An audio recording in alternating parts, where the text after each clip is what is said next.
या ठिकाणी राजधानी सिंगिंग आयडॉल या स्पर्धेचं उद्घाटन माननीय अमोलजी मोहिते यांच्या हस्ते झाले।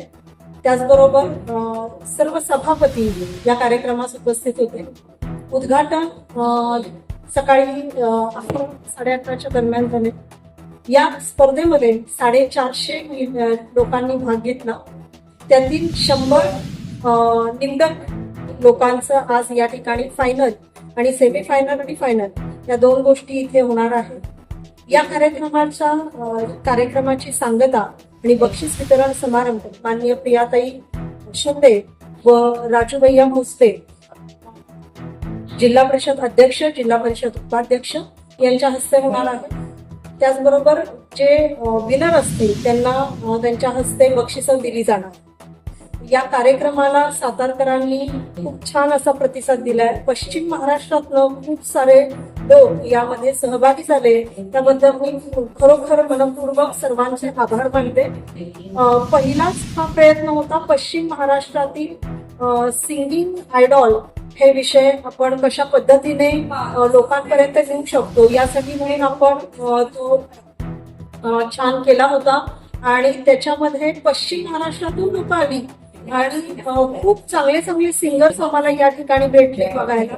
निश्चितच मला हे वाटतं की यातून जे सिंगर्स निवडले जातील किंवा भविष्यामध्ये हे चांगल्या स्टेजवरती टीव्ही मध्ये वगैरे बघायला मिळतील अशी मला निश्चितपणे खात्री झालेली आहे। कारण खूपच छान गायक या ठिकाणी पार्टिसिपेट केलेलं।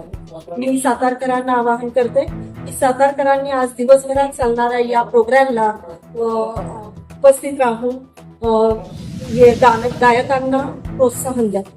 कलाकारांना आपल्याकडून पाठीवर थाप दिली जाते त्याच मला असं वाटतं की वेगवेगळ्या क्षेत्रामध्ये असे कार्यक्रम आणि उपक्रम झाले पाहिजे।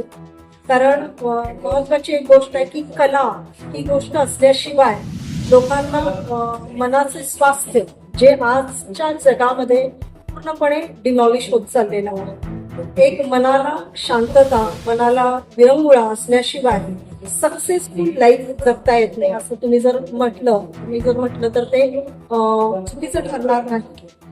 कारण निश्चितपणे आजच्या धकाधकीच्या जीवनामध्ये कुठेतरी एक शांतता, कुठेतरी एक विरंगुळा, कुठेतरी एक मनाला स्थैर्य असावे। तर प्रत्येकाने आपापला जो कलागुण आहेत, जे काही तुमच्याकडे स्किल आहे ते डेव्हलप केलं पाहिजे आणि त्यासाठीच माननीय नरेंद्रजी मोदी, माननीय आपले पंतप्रधान नरेंद्रजी मोदी काम करत आहेत आणि लोकांना स्किल डेव्हलपमेंट या विषयामध्ये आपण जागरूक करत आहोत। तोच हा एक प्रकार आहे। लोकांकडे असलेली स्वतःची कला ही लोकांना सादर करता यावी, त्यातून अर्थार्जन व्हावे, त्यातून लोक पुढे जावे यासाठी म्हणून असे छोटे उपक्रम झाले पाहिजेत ठिकठिकाणी। हे या ठिकाणी बक्षीस स्वरूप काय?